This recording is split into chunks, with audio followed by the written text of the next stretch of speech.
On your knees, you don't look like the kind who owns a car like this. Officer Harlan's voice cut through the hum of the pumps as his hand slammed into Evelyn Harper's shoulder, forcing her down. But before her knees hit the asphalt, her fingers slipped into her coat pocket. One quick, precise motion, and she pressed a hidden emergency dial. Then the impact came, rough concrete biting through fabric as her keys skidded away, and Harlan kicked them aside like they were evidence. "I've seen this before," he said louder, playing to the growing audience. "Borrowed car, fake story, and suddenly you're the victim." Her registration was already in his hand. Valid, clean, and he crushed it anyway, snapping the cuffs tight around her wrists as if force could make his version true. Evelyn didn't resist, didn't argue, just watched him with unsettling calm. Harlan smirked, convinced he was in control, completely unaware that the signal she triggered seconds earlier was already moving faster than anything he could stop. Before continuing, comment where in the world you are watching from, and make sure to subscribe because tomorrow's story is one you can't miss. The late afternoon sun cast long shadows across the gas station's weathered concrete as Evelyn Harper guided her dark blue sedan into an empty spot near the pumps. The day's heat still lingered, making the air shimmer above the asphalt.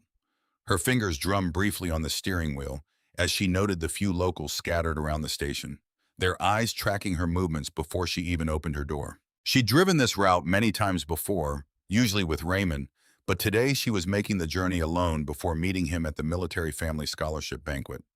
The station's fluorescent lights buzzed to life overhead, creating harsh pools of artificial brightness that competed with the golden hour sunlight. A red pickup truck idled near the store entrance, its driver watching her through the rearview mirror. Evelyn gathered her wallet and stepped out of the car, her movements measured and dignified. The click of her sensible shoes against the pavement seemed unnaturally loud in the heavy afternoon air. She'd spent decades in military intelligence. She knew when she was being watched. She knew how to read a situation. Right now, every instinct told her this stop wouldn't be as simple as she'd hoped. Inside the store, the air conditioning hit her like a wall. The linoleum floors gleamed with fresh mopping, and the coffee machine gurgled in the corner. Behind the counter, a woman with graying hair and a name tag reading Lorna Lang straightened up, her expression shifting from bored to alert. "Afternoon," Evelyn said pleasantly, selecting a bottle of water from the cooler and filling a coffee cup for the road. When she approached the counter, Lorna's eyes narrowed slightly. "Will that be all?" she asked, her tone carrying an edge that didn't match the simple question. "Yes, thank you." Evelyn placed her items down and pulled out her wallet. "Pump 4 as well, please." She handed over her ID with the cash, watching as Lorna studied the license far longer than necessary, turning it over multiple times. The cashier's fingers lingered on the federal clearance marker visible in the corner. "Something wrong?" Evelyn asked calmly. "No, no," Lorna replied quickly, too quickly. She handed back the ID. "That'll be $47.50 with the gas." Evelyn counted out the cash, maintaining her composed demeanor despite the growing tension. As she gathered her items and headed for the door, she heard the distinct sound of a phone being picked up behind her. Outside, the temperature had barely dropped, but a new heaviness hung in the air. The man from the red pickup had gotten out and was leaning against his truck, making no effort to hide his staring. Evelyn began pumping her gas, her movements efficient and practiced. "Don't look like she belongs in that car," the man muttered loud enough to carry across the concrete. A few other customers nodded in agreement. Evelyn kept her eyes on the pump's digital display, refusing to give them the reaction they wanted. She'd faced far worse in her career. Tense operations, hostile interrogations, direct threats.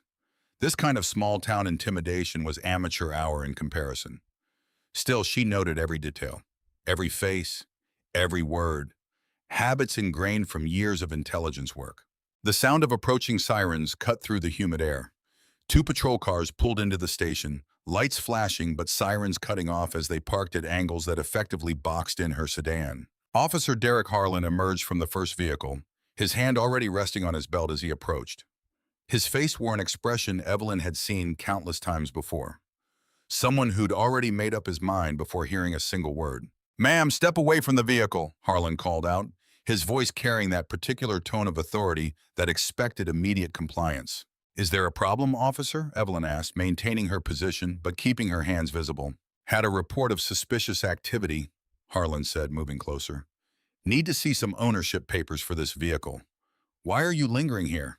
I'm not lingering, officer. I'm pumping gas. As you can see, Evelyn's voice remained steady and clear. The ownership papers are in the glove compartment. Would you like me to retrieve them? I said step away from the vehicle, Harlan repeated, his hand shifting slightly on his belt. You're being evasive. From the second patrol car, Officer Brent Reed approached with noticeably more caution, his younger face showing hints of uncertainty as he took in the scene. His eyes moved between Evelyn's composed stance and Harlan's aggressive posture. Several phones had appeared, held at waist level, but clearly recording. Ma'am, Reed started, then glanced at his senior officer as if seeking guidance. Evelyn stood perfectly still, her mind already cataloging every detail of this encounter.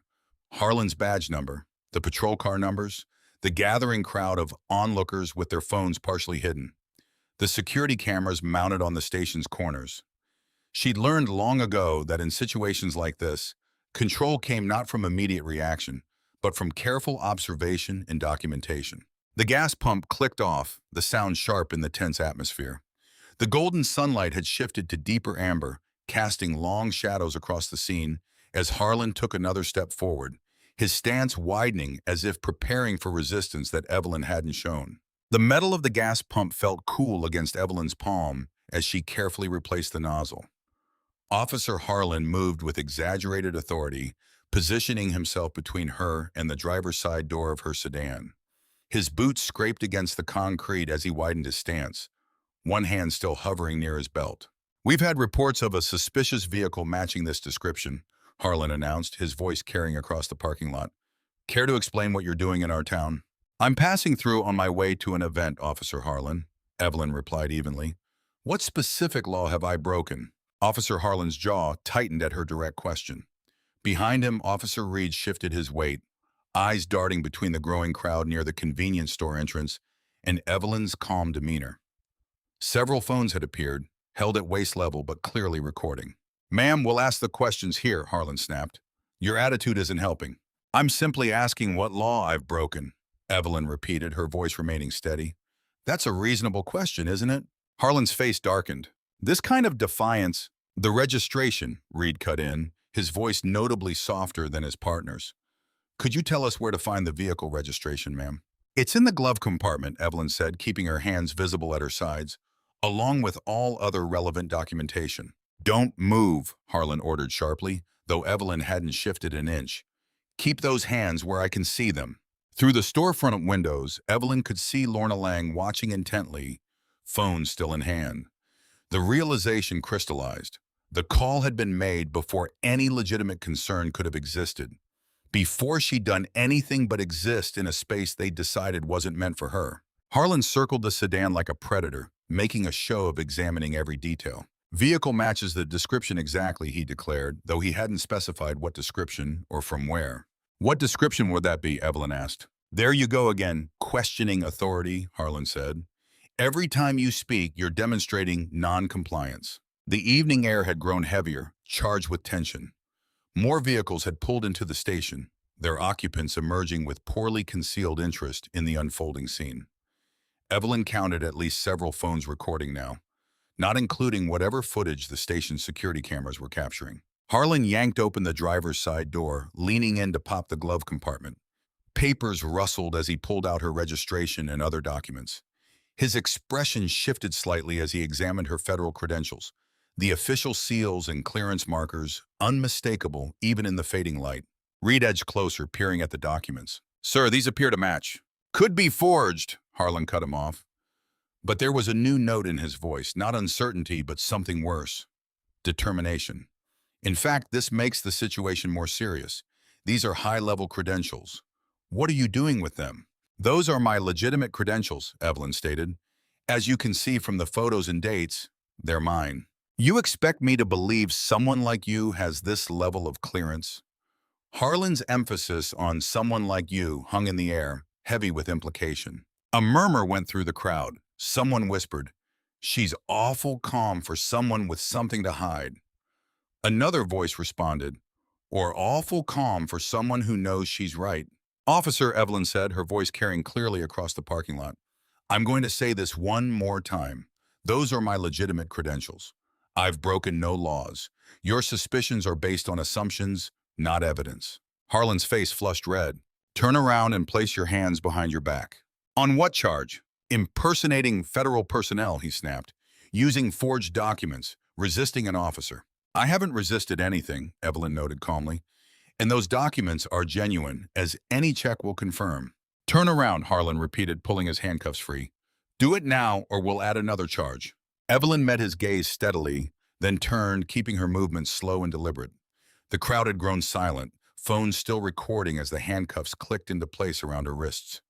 The metal was cold against her skin, but her expression remained unchanged. You're making a serious mistake, she said quietly. Keep talking, Harlan replied, tightening the cuffs a notch further than necessary. Just keep digging that hole deeper. Officer Reed stood to the side, his discomfort now visible as he watched Harlan grab Evelyn's arm. The younger officer's hand moved toward his own phone, then dropped away, his face a mask of indecision. The gas station's lights had fully taken over from the setting sun, casting harsh fluorescent shadows across the scene. In the store window, Lorna Lang had finally turned away, perhaps realizing that her call had set in motion something larger than she'd intended. The crowd's phones continued recording, capturing every moment as Harlan made a show of checking the cuffs one final time. The fluorescent lights of the gas station canopy cast harsh shadows across Evelyn's face as she stood beside the patrol car, her wrists secured behind her back. Her handbag vibrated against the hood where Harlan had tossed it, likely Raymond wondering why she hadn't checked in. The crowd had grown to nearly 20 people, their phones raised like digital witnesses to her humiliation. Let's see what else you're hiding, Harlan announced, dumping the contents of her purse onto the hood. Lipstick, tissues, and her wallet clattered across the metal surface. Her phone kept buzzing. Evelyn watched him sort through her belongings with theatrical suspicion, her mind already working several steps ahead. Decades in military intelligence had taught her to stay calm in crisis, to see opportunities others missed. While Harlan made a show of examining her chapstick for hidden compartments, she shifted her weight, angling herself toward her phone. These credit cards will need to verify every single one, Harlan declared, spreading them across the hood. Could all be stolen. Those cards match the name on my ID, Officer Reed pointed out, his voice carrying an edge of uncertainty. And the federal credentials look real. The watermarks, the security features could all be faked, Harlan cut him off. You'd be amazed what criminals can do these days. Evelyn's phone buzzed again. Harlan glanced at it with annoyance, then turned to rifle through her car's center console. The moment his back was turned, she moved. With practiced precision, she bumped her hip against the hood, causing her phone to slide closer. Years of training let her activate the emergency protocol through the lock screen with 2 quick taps, a safety feature she and Raymond had set up for traveling spouses of high-ranking officers. The signal would reach Raymond's security detail within seconds. She'd never had to use it before, but she knew exactly what would happen next. The protocol would trigger an alert showing her GPS location, the time, and a snapshot from her phone's camera, capturing the patrol car, the handcuffs, everything. What are you doing? Harlan demanded, spinning back around. Standing exactly where you put me, Evelyn replied evenly. Officer, you're making a mistake that will reach well beyond your local chain of command. Harlan laughed, but there was an edge to it. More threats? More name-dropping? Let me guess. You know important people. They'll be very angry about this. I don't make threats, Evelyn said. I'm simply stating facts. Reed had picked up her federal credentials again, studying them with growing concern. Sir, these really do look authentic. The holographic seals, the security threading. This level of documentation isn't something you typically see. Did I ask for your opinion? Harlan snapped. Secure the scene and manage that crowd. I'll handle this situation. The younger officer hesitated, then moved toward the onlookers, his posture radiating discomfort. Several people had their phones pointed directly at him now, capturing his obvious reluctance to participate. A short while later, the radio on Harlan's shoulder crackled to life. The voice that came through wasn't the usual local dispatch. Unit 47, confirm current status of detainee Evelyn Harper. Over. Harlan frowned, keying his radio. Dispatch Unit 47 handling a suspicious person with probable forged federal credentials. Situation under control. Negative, Unit 47. Please verify. Do you currently have Evelyn Harper in custody? This is a priority verification request. Authentication code, Echo 79 Delta. Inside the Pentagon, Raymond Harper stood in his dress uniform staring at the alert on his secure phone. The image showed his wife of many years handcuffed beside a patrol car, her dignity intact despite the obvious humiliation. His jaw tightened as he read the GPS coordinates and timestamp. Back at the gas station, confusion crossed Harlan's face as he tried to make sense of the unusual radio traffic. Dispatch, please repeat authentication code. Unit 47, this is a federal priority channel override. Confirm status of Evelyn Harper immediately. Evelyn watched Harlan's expression shift from confusion to the first flickers of worry. She could almost see him trying to process how quickly this had escalated beyond his control. His hand moved to his radio, then dropped away as if unsure how to respond. Sir, Reed called from near the crowd. There's something else. The credentials, they're showing active in the federal database. I just ran them. Harlan's face flushed red.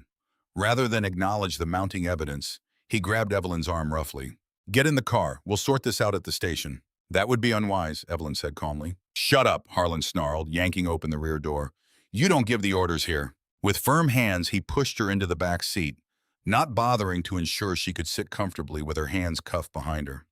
The door slammed shut with unnecessary force, sealing her in the cage space. Unit 47, respond immediately regarding status of Evelyn Harper, the radio insisted. Harlan ignored it, jumping into the driver's seat. Reed, we're moving out now. The patrol car's tires crunched over gravel as they pulled away from the gas station. Through the reinforced glass partition, Evelyn watched Harlan's shoulders, tense, rigid with anger. The handcuffs bit into her wrists, but she kept her breathing steady, her face composed. The radio continued to crackle with unusual traffic that Harlan pointedly ignored. Think you're pretty smart, don't you? Harlan's eyes found hers in the rearview mirror. All those fancy credentials, those important connections you keep hinting at. Evelyn said nothing, instead noting the street signs as they passed. Each turn, each moment locked into her memory. Habits from decades of intelligence work that had never faded. Silent treatment now? Harlan's voice grew harder. That attitude's what got you into this mess. But go ahead, keep acting superior. See where that gets you. The second patrol car's lights flashed behind them, Reed following at a precise distance. Through the rear window, Evelyn could see him talking into his radio, his expression troubled. She knew he had seen something on his computer terminal that disturbed him. Probably the first waves of federal inquiries hitting their system. Miles away at the Pentagon, Raymond Harper stood in his dress uniform, phone pressed to his ear. The banquet hall buzzed with pre-event activity behind him, but his focus was laser sharp.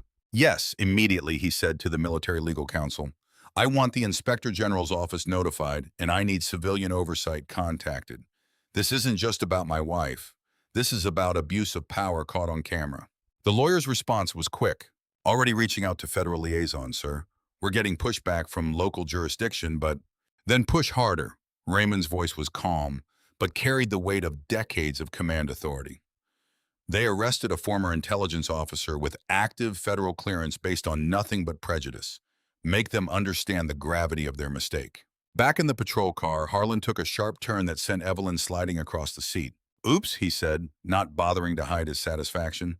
These roads can be tricky. Evelyn steadied herself, noting the street sign. Time passing. She could feel Harlan's growing agitation in every aggressive acceleration, every jerky stop at traffic lights. You know what I think? Harlan's voice had taken on a taunting edge. I think you're just another con artist who got hold of some good forgeries. Probably thought you could fool everyone with that calm act, that fancy car, those federal IDs. He was trying to provoke her, she realized. Every word was calculated to make her angry, to give him something he could write up as combative behavior in his report. The tactic was transparent, almost amateur in its obviousness. At the Belhaven Police Department, Chief Marcus Hale set down her phone with a frown. The call she just received had been oddly vague but carried clear warnings. The suspect being brought in had significant federal connections that needed to be verified before processing. Her office intercom buzzed. Chief, we've got multiple inquiries coming in about a detention in progress. Something about federal oversight and military legal counsel. Before she could respond, the radio on her desk crackled with Harlan's voice. Station Unit 47 coming in with one for booking. Need to process quickly. Suspect involved in potential identity theft and fraud. Hale heard the strain in his voice, the forced authority covering something else. She'd known Harlan long enough to recognize when he was trying to establish his version of events before questions could be asked. The patrol car passed another intersection. Evelyn kept her mental log running, each detail crystal clear. She noticed Harlan checking his mirrors more frequently now, not just watching her, but scanning the roads behind them as if expecting something. "Almost there," he announced with false cheerfulness.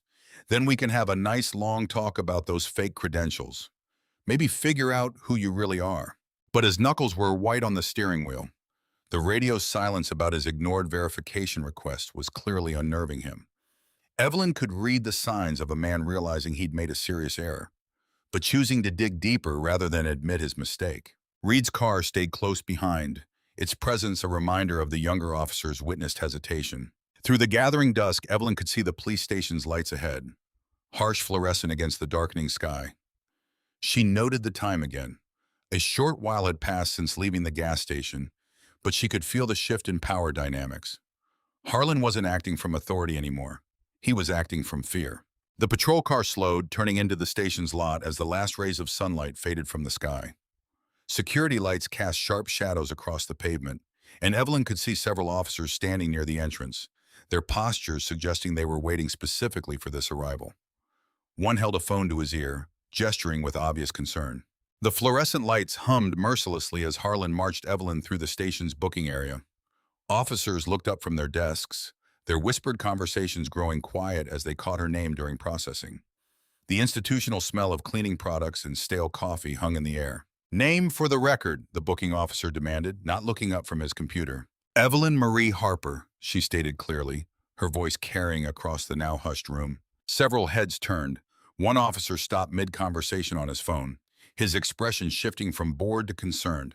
Harlan stepped forward, slapping a preliminary charge sheet onto the desk, booking her for obstruction, failure to properly identify, and suspected fraudulent use of federal credentials. His voice was loud, performative, as if trying to convince everyone within earshot. "I require legal counsel," Evelyn said firmly, "and I'd like to speak with your commanding officer." The booking officer glanced uncertainly at Lieutenant Wade, who stood near his office door watching the proceedings. Wade, a career bureaucrat, more interested in following procedure than questioning it, merely nodded for them to continue processing. "Counsel can be arranged once booking is complete," Wade said flatly. "Process her first." Officer Reed hovered near the edge of the booking desk, shifting his weight from foot to foot. His hand kept moving toward his pocket where his phone sat, then pulling back. The young officer's face showed clear discomfort, but he remained silent as Evelyn was photographed and fingerprinted. "Remove any jewelry," the booking officer instructed. With steady hands, Evelyn unclasped her necklace, a simple gold chain with her wedding ring threaded onto it, a habit from her intelligence days when rings could be dangerous in the field. The booking officer dropped it into a plastic evidence bag with mechanical indifference. "I need to document these charges properly," Harlan insisted, hovering over the booking officer's shoulder. "Make sure everything's noted about her aggressive non-compliance at the scene." "I was neither aggressive nor non-compliant," Evelyn stated calmly. "And I believe the bystander videos will confirm that." Harlan's face flushed red. "You refuse to—" "I refuse to accept unlawful detention," Evelyn interrupted, her voice level. "There's a difference." Across town, Raymond Harper's influence was beginning to land with seismic force. A Defense Department legal liaison was on the phone with the state's public safety office, his words carrying the full weight of Pentagon authority. "We have a situation in Belhaven that requires immediate attention," the liaison stated. "A retired federal intelligence officer with active clearance has been detained without cause. This is now a matter of military family security protocol." The public safety officer's response was immediate, sending notification to Belhaven command staff. Now, who exactly was detained? "Evelyn Harper, wife of General Raymond Harper." There was a long pause on the line. "Four-star General Harper." "The same." In her office across town, Chief Marcus Hale was just finishing a budget meeting when her phone lit up with multiple high-priority messages. She opened the first one and felt her stomach drop. The name Evelyn Harper jumped out at her, followed by terms like federal oversight and military liaison. Her phone rang immediately after. "Chief Hale," the state public safety director's voice was tense. "Are you aware that your department has arrested the wife of a four-star general?" Hale felt her professional composure crack slightly. "I was just notified of a detention, but not the full circumstances. I'm heading to the station now." "Fix this," the director ordered. "The Pentagon has already been involved for—" There was a pause as he checked something. Jesus. Less than 5 minutes after the initial detention. This is about to become a nightmare if it's not handled properly. Back at the station, Evelyn stood with perfect posture as her belongings were cataloged. Her phone, her purse, her car keys, each item tagged and bagged while Harlan stood nearby, his earlier bravado cracking under the increasing number of worried glances from his colleagues. Through the station's windows, emergency lights suddenly reflected off the walls. A vehicle had pulled up fast outside. The front doors burst open as Chief Hale strode in, her face a mask of controlled alarm. She took in the scene, Evelyn standing dignified in custody, Harlan trying to appear busy with paperwork, Reed looking like he wanted to disappear. "Why?" Chief Hale demanded, her voice cutting through the station's uneasy quiet. "Is Evelyn Harper in a holding cell?" The fluorescent lights continued their relentless buzzing, highlighting the growing tension in the room. Every officer present seemed to be holding their breath, aware that they were watching the beginning of what could become a career-ending disaster for everyone involved. The harsh fluorescent lights cast stark shadows across the holding area as Chief Hale's heels clicked sharply against the linoleum floor. She found Evelyn Harper sitting perfectly straight on the metal bench, her hands folded in her lap, where faint red marks from the handcuffs were still visible. Despite the institutional surroundings, Evelyn's composure remained unshaken. "Get this cell open right now," Hale ordered, her voice tight with controlled panic. The attending officer fumbled with his keys, the metal jangling loudly in the tense silence. "Mrs. Harper," Hale said, adopting a diplomatic tone as the cell door swung open, "I want to personally apologize for this unfortunate misunderstanding. We'll have you out of here immediately." Evelyn stood slowly, her movements deliberate. "A misunderstanding?" she repeated, her voice level but carrying an edge that made Hale shift uncomfortably. "Is that what we're calling unlawful detention now?" "The situation escalated unnecessarily," Hale offered, gesturing toward the corridor. "I assure you, we can correct any paperwork and resolve this quickly." "Correcting paperwork?" Evelyn's gaze was steady. "Will correcting paperwork erase the spectacle of my arrest at that gas station? Will it undo Officer Harlan's false charges? Or perhaps it will magically make everyone forget watching me being handcuffed without cause?" From a speakerphone in Hale's office, General Raymond Harper's voice carried through the open door. "Chief Hale, I want to be absolutely clear. My wife will not be pressured into quietly accepting what's happened here." Hale glanced toward her office where the conference call with Washington remained active. "General Harper, I understand your concern. We're working to—" "You don't understand yet," Raymond interrupted, his calm tone carrying decades of command authority. "But you will. A civil rights attorney, Sonia Harper, is already en route to your station. I suggest you ensure all evidence is properly preserved until she arrives." Officer Harlan burst into the holding area, his face flushed. "Chief, I can explain everything. The vehicle matched—" "Matched what exactly?" Evelyn turned to face him. "The registration and insurance were in order. My federal credentials were valid. What exactly justified your actions?" Harlan's mouth opened and closed, but no coherent defense emerged. The documents found in Evelyn's car had demolished his claims of suspicious activity or vehicle theft. His earlier certainty crumbled under her direct gaze. Hale watched the exchange with growing dread. She had seen enough internal affairs cases to recognize when a situation was spiraling beyond containment. "Lieutenant," she called to Wade, who hovered nearby, "I want all body camera footage from officers Harlan and Reed preserved immediately. Get me the dispatch recordings and any security footage from the gas station as well." "Already done, Chief," Wade replied quietly. The State Oversight Office called. They were insistent about proper evidence preservation. The fluorescent lights continued their merciless humming as Hale led Evelyn toward the booking area to process her release. Each step echoed with the weight of consequences neither Harlan nor the department had anticipated an hour ago. "Your personal effects are being gathered," Hale said, trying to maintain professional courtesy. "Your vehicle will be brought around front." "My vehicle never should have been impounded," Evelyn stated, "just as I never should have been arrested." "Let's be very clear about that, Chief Hale." In the main office, Officer Reed sat at his desk looking increasingly ill as he reviewed his own body camera footage. The video showed exactly what Evelyn had described, an immediate escalation without cause. Harlan's dismissal of valid identification and the deliberate humiliation of a woman who had done nothing wrong. The booking officer returned with Evelyn's belongings in a plastic property bag. Her phone showed multiple missed calls from military and civilian contacts. The necklace with her wedding ring was carefully removed from its evidence bag, and Evelyn placed it back around her neck with dignity that made several officers avert their eyes. Through the station's front windows, camera flashes began popping as reporters gathered on the sidewalk. News traveled fast in Belhaven, and the arrest of a four-star general's wife was exactly the kind of story that drew media attention like moths to flame. A sleek black sedan pulled up to the curb, and a woman in a sharp business suit stepped out, briefcase in hand. Sonia Harper's reputation preceded her. She had successfully handled multiple civil rights cases against law enforcement agencies. Her arrival made Chief Hale's stomach tighten with professional dread. "Mrs. Harper," Hale tried one final time, "I want to assure you that the department will be held accountable," Evelyn finished quietly. "Not because of who my husband is, but because what happened today was wrong.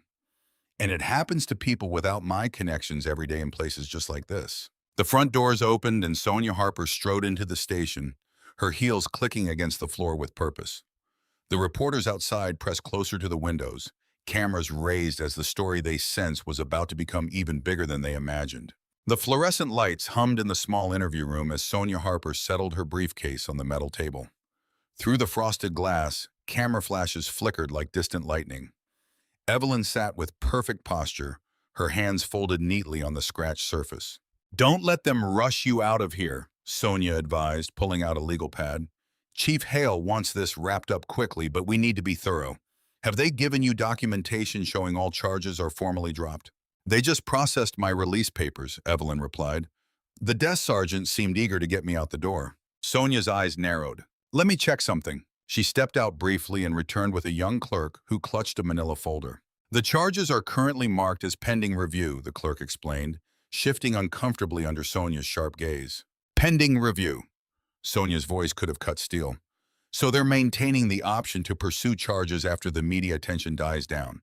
"Absolutely not." She turned to Evelyn. "This is a classic move. Release you now to diffuse tension, then quietly process charges later when nobody's watching." The clerk backed toward the door. I'll let Chief Hale know you have questions about the status." Through the window, more camera flashes illuminated the parking lot. Clara Vance pushed through the gathered reporters, her press badge catching the light. Inside, she pulled out her phone, comparing the bystander videos she'd seen online with the scene unfolding before her. The department's attempt to minimize the incident already clashed with the raw footage showing Harlan's aggressive approach and Evelyn's calm dignity. Evelyn's phone buzzed, a secure video call from Raymond. His face appeared on the screen, command presence intact despite the worry in his eyes. "I can be there in a short while," he said. "The Joint Chiefs will understand." "No," Evelyn replied firmly. "Stay where you have the most impact. This isn't about using rank to fix one incident. It's about making sure they can't bury what happened." "You're sure?" His concern was evident even through the encrypted connection. "I'm sure. Use the channels that matter. Make the system work the way it should." Evelyn's voice held the same steady authority it had maintained throughout the ordeal. A knock at the door preceded Chief Hale's entrance. She switched to a more conciliatory tone, but tension lined her face. "Mrs. Harper, we can have an officer drive you to a hotel," she offered. "There's no need to deal with the media circus out front." "Actually, there is," Sonia interjected. "My client was publicly humiliated without cause. She'll leave publicly on her own terms, not sneaked out the back like someone who has something to hide." "The department has apologized," Hale began. "Verbally," Sonia cut in, "while maintaining pending charges and refusing to acknowledge wrongdoing." "That's not an apology, Chief Hale. That's damage control." Outside the interview room, Clara watched Officer Reed slump at his desk, staring at his incident report. His discomfort was visible as he glanced between the blank form and his body camera footage playing silently on his monitor. Harlan paced near the break room, his earlier arrogance curdled into defensive anger. "She was argumentative," he muttered to anyone who would listen, refusing to comply. "The videos show otherwise," Clara spoke up, making notes. "In fact, they show quite clearly that you escalated without cause." Harlan's face darkened. "Press isn't allowed back here." "Public building," Clara replied calmly. "And this is a story of public interest." Back in the interview room, Sonia gathered her materials. "We're ready to leave through the front door." "The media," Hale started. "We'll see exactly who you arrested today," Sonia finished. "A respected military spouse and retired federal employee who committed no crime but was treated like a criminal. That's not our problem to manage, Chief Hale. It's yours." Evelyn stood, smoothing her jacket. Despite hours in a holding cell, she carried herself with unshakable composure. Her wedding ring caught the light as she adjusted her necklace. "One more thing," Sonia added. "We'll need copies of all footage, radio traffic, and documents related to this incident. I'm sure you understand why." Hale's jaw tightened, but she nodded to the records clerk hovering nearby. They moved toward the lobby, where the media lights created a wall of white through the glass doors. Clara Vance watched Evelyn's measured steps, noting how officers moved aside, some averting their eyes. This wasn't just about one bad arrest or one officer's prejudice. This was about power, accountability, and what happened when the system chose the wrong target. Evelyn paused at the doors, squaring her shoulders. Camera flashes sparked like lightning against the glass. Behind her, Harlan stood in the hallway, his face twisted with the realization that his actions had sparked something far beyond his control. Reed remained at his desk, still staring at his blank report form. Sonia placed a steady hand on the door. "Ready?" Evelyn nodded, her dignity intact despite everything they'd put her through. "Ready!" In the quiet of room 214 at the Belhaven Motor Lodge, Evelyn sat in an armchair beneath flickering fluorescent lights, her hands steady as she arranged her thoughts. Sonia Harper spread documents across the small table, while Clara Vance's recorder blinked red. Raymond's face watched from a secure tablet propped against a lamp. "Start from the beginning," Sonia said, pen poised. "Every detail matters." Evelyn's voice remained measured, professional. "I pulled in earlier that evening. The station wasn't busy. Maybe a few other vehicles total. I noticed the cashier watching me through the window before I even got out of the car." "This would be Lorna Lang," Clara confirmed, checking her notes. "Yes, when I went inside to pay, she held my ID longer than necessary, studying it like she expected to find something wrong. I bought water and coffee, paid cash. As I was leaving, I saw her pick up the phone." Clara's pen moved quickly. "Did you hear the call?" "No, but her body language changed completely when she made it. She turned away, spoke quietly. It wasn't a casual conversation." "And outside?" Sonia prompted. "A man in a red pickup truck was watching me pump gas. He said loud enough for others to hear. She doesn't look like she belongs in that car. I chose not to engage. That's when the first patrol car arrived." Raymond's jaw tightened on the screen. "How long between the cashier's call and police arrival?" "A short while later," Evelyn replied. "Officer Harlan approached immediately aggressive, demanding to know why I was lingering. When I explained I was simply getting gas, he insisted the vehicle matched a suspicious report. But he never provided any details about this supposed report." Clara looked up from her notebook. "The bystander videos start around here, but they miss this initial context. The narrative begins mid-confrontation." "Officer Reed arrived second," Evelyn continued. "He stayed back, watched everything. When I mentioned my registration was in the glove compartment, he asked politely. But Harlan interrupted, said I needed to keep my hands visible at all times." Sonia made another note. "He was building a paper trail of noncompliance." "Yes, every calm response was treated as defiance." Clara scrolled through her phone. "The videos are spreading, but they're fragmentary. We need the full station security footage, dispatch recordings." "There's something else," Evelyn said quietly. She reached for her retrieved phone. "When I was first detained, I activated an emergency protocol, something from my intelligence workdays. It sends location data and partial audio metadata to secure servers." Sonia straightened. "You have transmission records from the actual arrest?" "Yes. The system captured GPS coordinates and sound pattern data before Harlan took my phone. It won't have complete audio, but it proves I triggered a real-time emergency alert. The timestamp will match dispatch records." "That's crucial," Clara said. "It shows you had immediate concern for your safety, enough to activate official protocols, and it contradicts any claim that this was a routine stop that simply went wrong." Raymond nodded on screen. "Federal Civil Rights Division is aware and monitoring, but they can't simply take over local jurisdiction without clear evidence of rights violations. Which is why we need to secure everything tonight," Clara said, standing.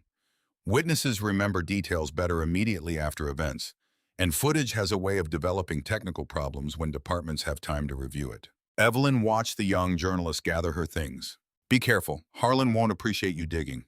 "I'm counting on it," Clara replied.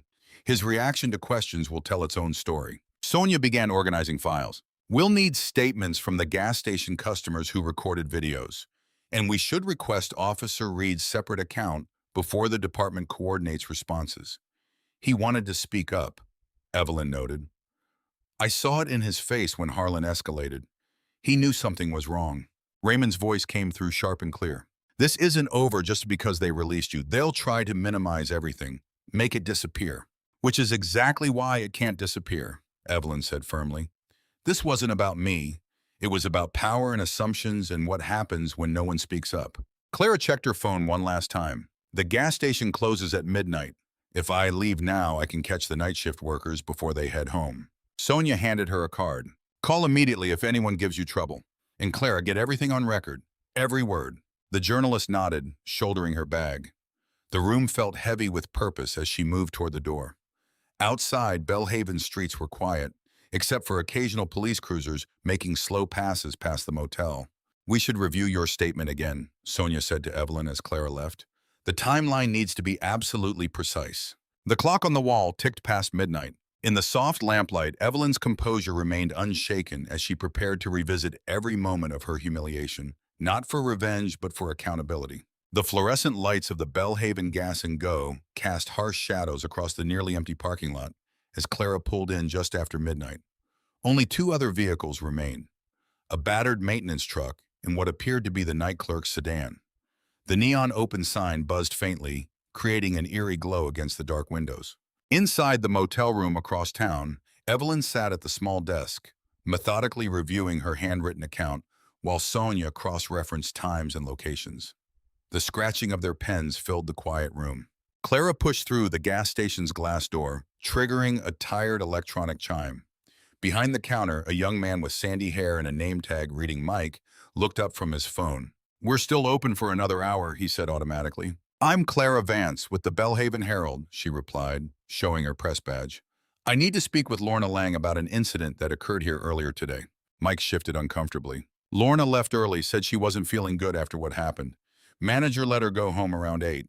Feeling shaken up, was she?" Clara pressed, pulling out her notebook. "About calling the police on an innocent woman."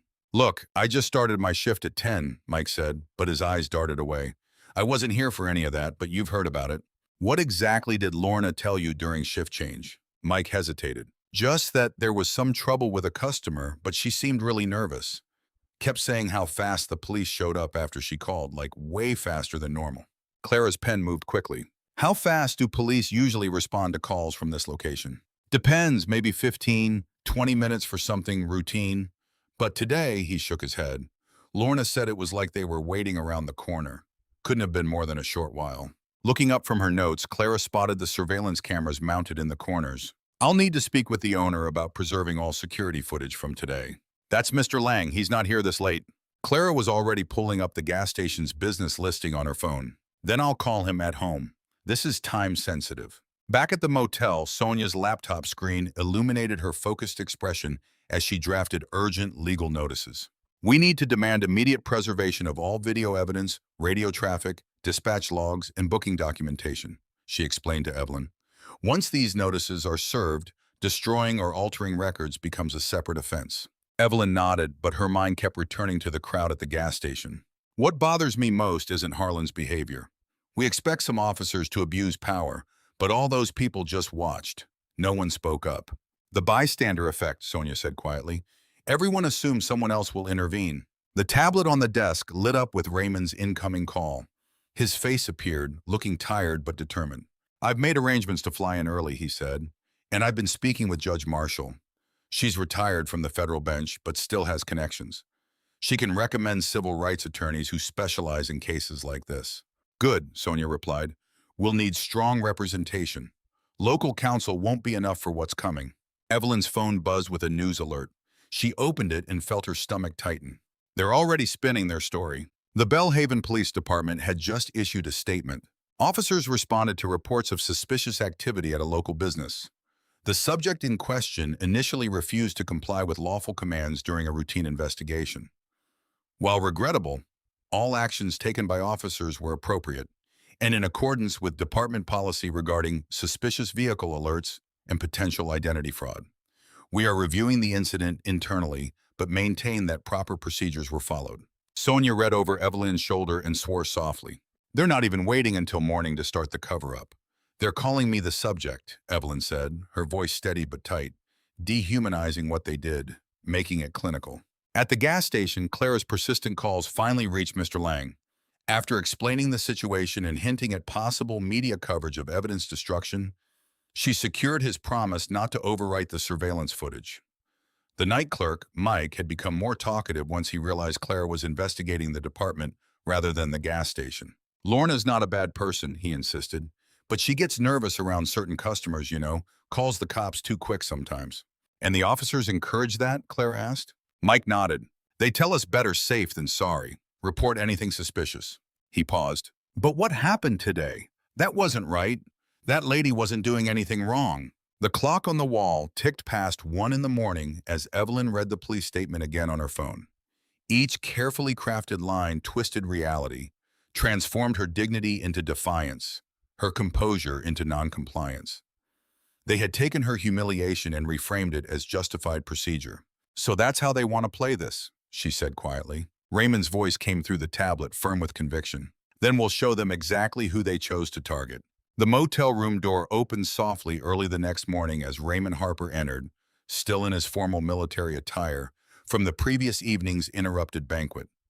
Evelyn stood from her position at the desk, her posture straight despite the exhaustion evident in her eyes.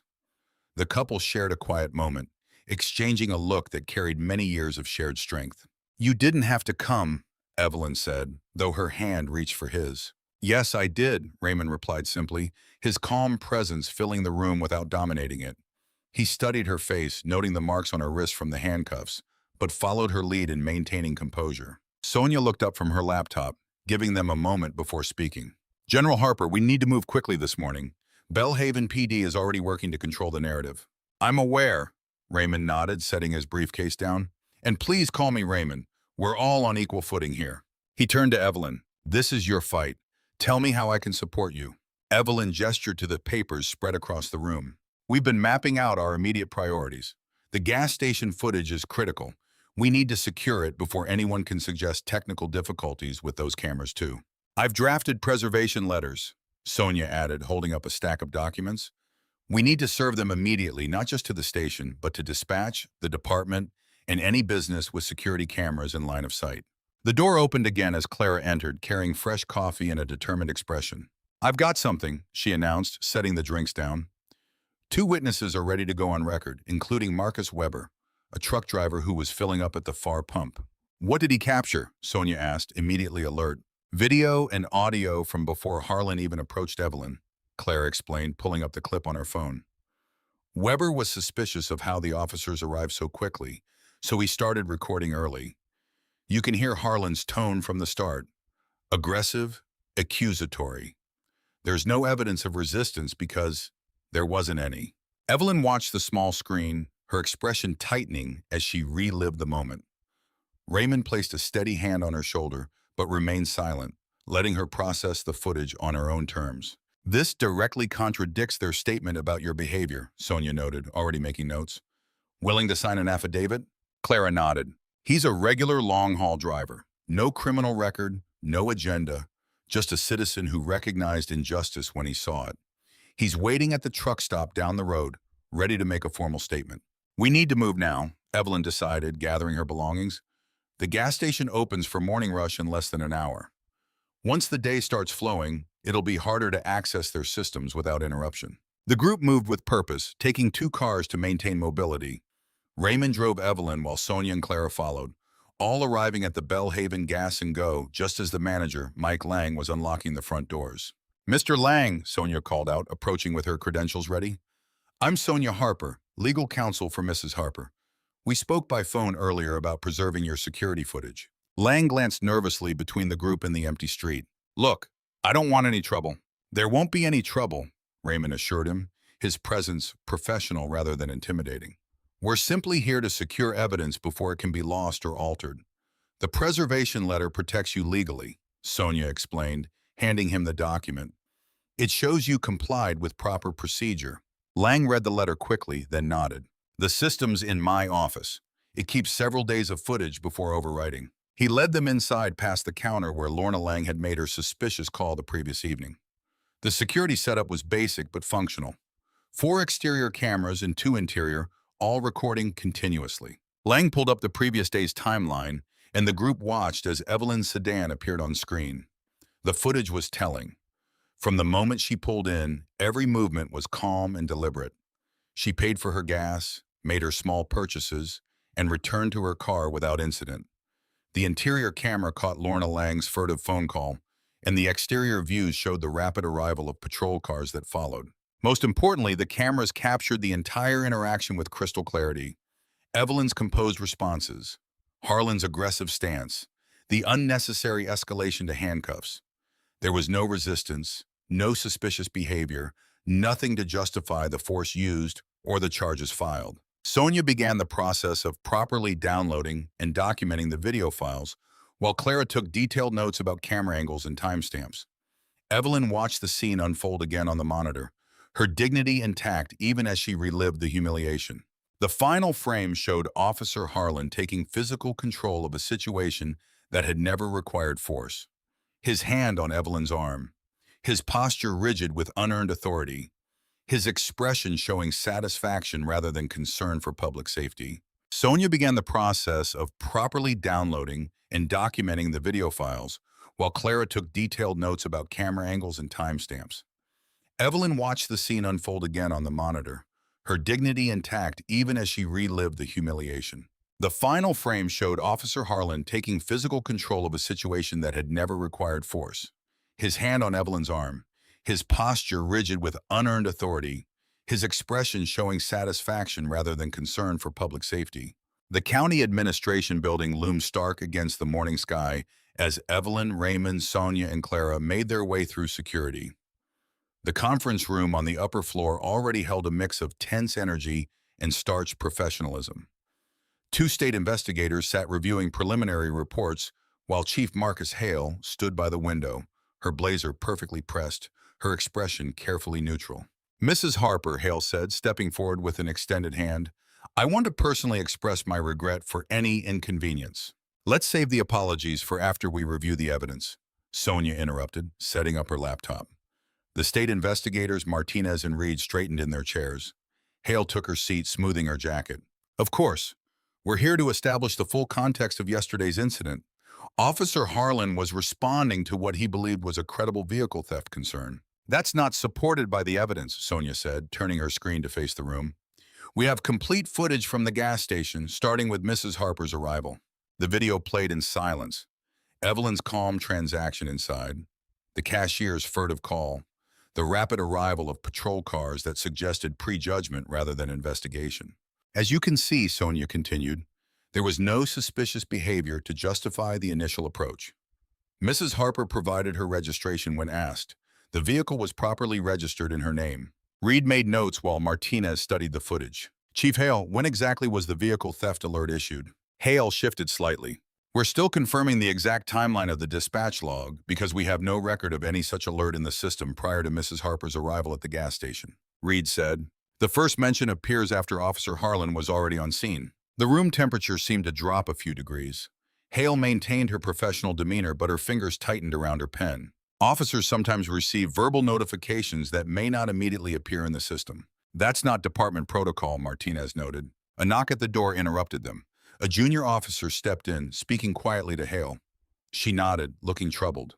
"Officer Reed has requested to speak with the investigators," she announced. "He's currently being questioned about the incident down the hall." "We should hear what he has to say," Martinez decided, standing. "Let's take a short while." Sonia exchanged glances with Evelyn. This wasn't in their morning strategy, but it could work in their favor. Raymond remained quietly observant, his military bearing a steady presence in the room.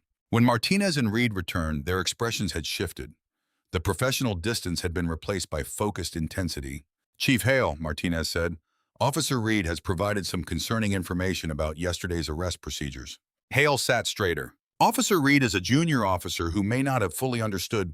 He specifically stated that he observed Mrs. Harper's valid identification and registration during the initial contact," Martinez cut in.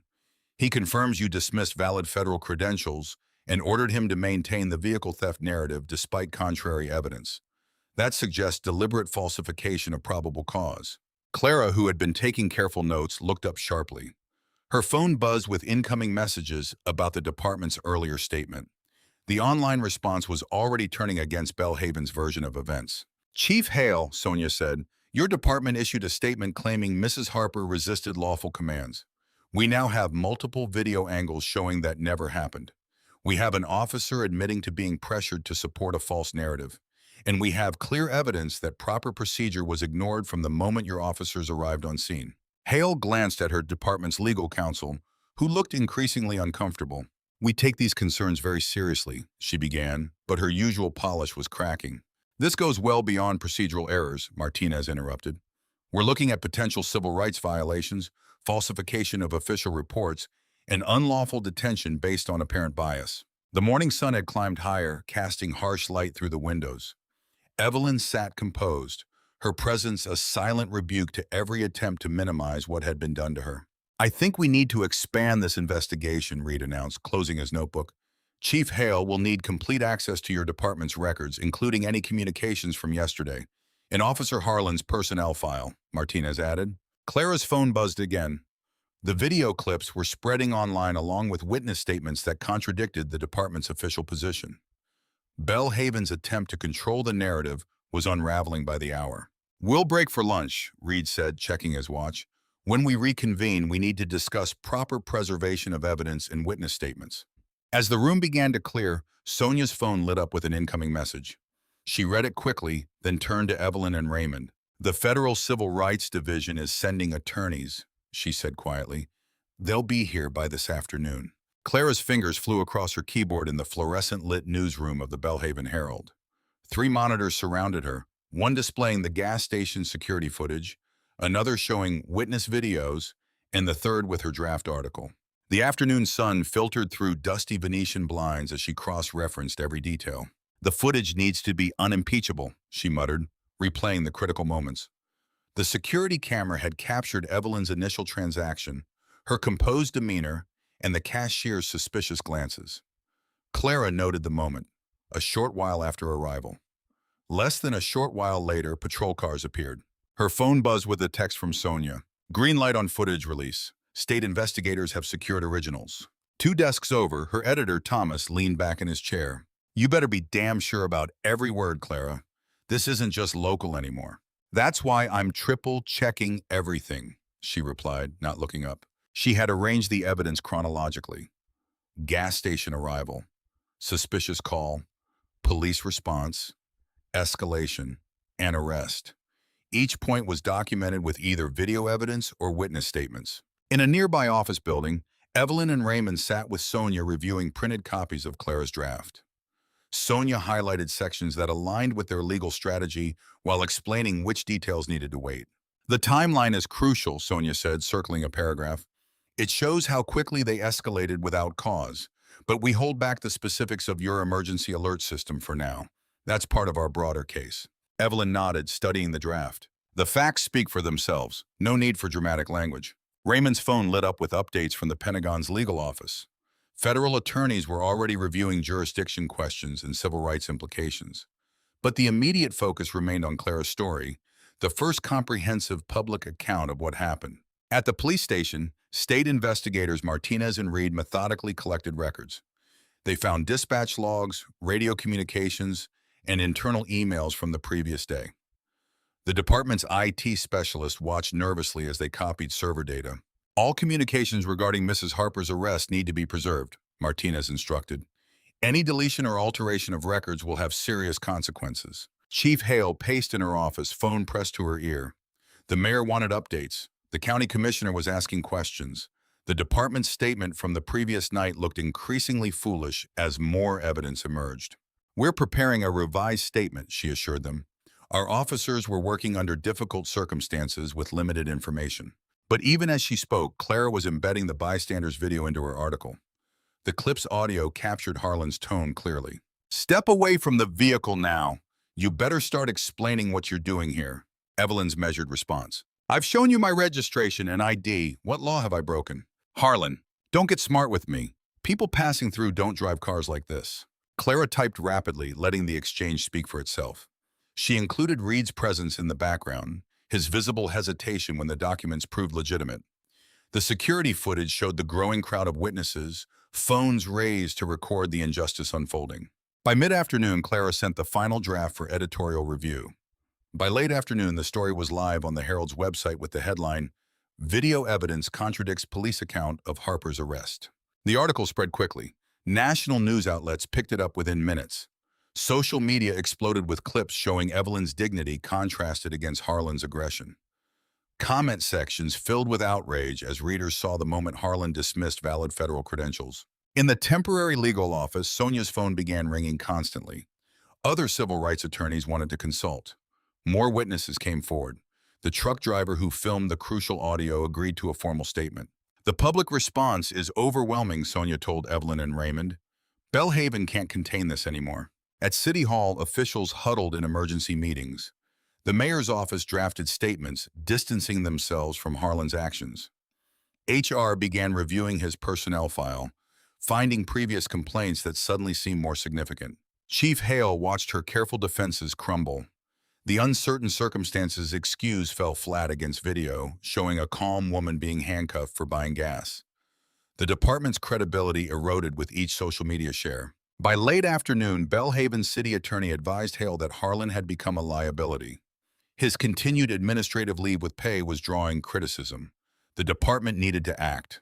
"Bring him in," the attorney said. "We need to address this head on." Hale made the call, not to Harlan's home number, but to his union representative. The message was clear. "Report to the station immediately." In the Herald's newsroom, Clara watched the view counter on her article climb. National broadcasts were picking up the security footage. Every refresh brought more comments, more shares, more public demands for accountability. The afternoon sun cast long shadows through the blinds as Harlan's patrol car pulled into the station parking lot. This time he entered through a side door away from gathering media crews. The officer who had confidently arrested Evelyn Harper now walked quickly, head down, no longer carrying the authority he had wielded so carelessly the previous day. The late afternoon sun cast harsh shadows across the Bellhaven Police Department's brick facade. News vans lined the street, their satellite dishes reaching skyward like metal trees. State investigators' vehicles crowded the parking lot, their official plates gleaming. Inside, Derek Harlan sat rigid in a conference room chair, his uniform still crisp, but his confidence cracking. Chief Marcus Hale stood near the window, arms crossed, while two state investigators spread documents across the table. "Officer Harlan," Investigator Martinez began, "we have some serious discrepancies to address." He laid out 3 items: the gas station surveillance footage, Harlan's incident report, and the dispatch log. "Your timeline doesn't match the video evidence." Harlan shifted in his chair. "It was a high-stress situation. The subject was—" "Mrs. Harper," Chief Hale corrected sharply. "Her name is Evelyn Harper." "Mrs. Harper," Harlan continued, his jaw tight, "appeared suspicious. I had reason to believe—" Martinez cut him off. "Let's review the suspicious vehicle alert you cited." He pulled out another document.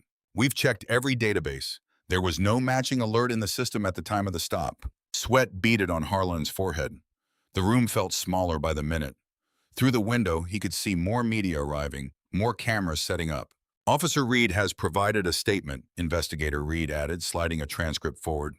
"He confirms you dismissed valid federal credentials and ordered him to maintain the vehicle theft narrative despite contrary evidence." "Reed doesn't understand proper procedure," Harlan protested, but his voice lacked conviction. "In uncertain situations." "The gas station footage shows no uncertainty," Martinez interrupted. "We have clear audio of your approach, your immediate hostility, and Mrs. Harper's calm compliance. You escalated a routine stop into an unlawful detention." Outside the conference room, Sonia Harper conferred with federal civil rights attorneys, while Evelyn and Raymond Harper waited nearby. Clara Vance stood with other reporters in the lobby, her article now viral across national news platforms. Chief Hale turned from the window. "Officer Harlan, your actions have exposed this department to serious liability. Your report contains falsified information. You violated multiple protocols and, more importantly, a citizen's civil rights." Harlan's face flushed. "I was following training." "No," Hale said firmly. "You were following prejudice. The evidence is irrefutable." Martinez placed a final document on the table. "The state attorney's office is filing criminal charges for unlawful detention, falsifying police reports, and civil rights violations. We're here to take you into custody." The color drained from Harlan's face. "You're arresting me? I'm an officer." "Not anymore," Hale stated. "Your employment is terminated, effective immediately." 2 state officers entered the conference room. Harlan stared at the handcuffs in their hands. the same tool he had used to humiliate Evelyn Harper less than 24 hours ago. In the lobby, reporters pressed against the glass doors as Harlan was let out. Camera flashes exploded like lightning. The man who had swaggered through an unlawful arrest now walked with slumped shoulders, his former colleagues watching in stunned silence. Chief Hale approached a hastily assembled podium outside. Camera crews jostled for position as she announced immediate departmental reforms, mandatory bias training, stricter oversight of stops and arrests, improved complaint procedures. Sonia Harper stepped forward next. Reforms are necessary but insufficient, she declared. The Harper family will pursue full legal accountability, not just for Officer Harlan's actions, but for the systemic failures that enabled them. Then Evelyn Harper took the podium, Raymond standing supportively beside her. The crowd hushed. She wore the same dignified composure that had so irritated Harlan the previous day. "What happened to me was wrong," she began, her voice clear and steady. "But this isn't just about me. This happens to people every day. People without connections, without cameras present, without the ability to fight back. They deserve justice too." The gathered crowd murmured in agreement. Several officers shifted uncomfortably. "True justice," Evelyn continued, "isn't measured by how we treat the powerful. It's measured by how we protect those who usually go unheard. What matters now is ensuring that no one else faces what I face simply for existing in public space." Raymond watched proudly as his wife transformed a personal victory into a larger call for accountability. Clara's pen flew across her notebook, capturing every word. Inside the station, Officer Reed watched through a window as Harlan was placed in a state police vehicle. Other officers gathered in small groups, their expressions a mix of shock and realization. The thin blue line had failed to protect one of their own, not because it was broken, but because it was finally working as it should. The evening sun painted the sky orange as the state police car pulled away. Harlan's handcuffs glinted in the fading light. A symbol of justice served not just for Evelyn Harper, but for every person who had ever stood where she stood, dignified in the face of unwarranted suspicion. The setting sun painted the Belhaven sky in shades of amber and purple as Evelyn's dark blue sedan pulled into the same gas station where everything had started less than 24 hours ago.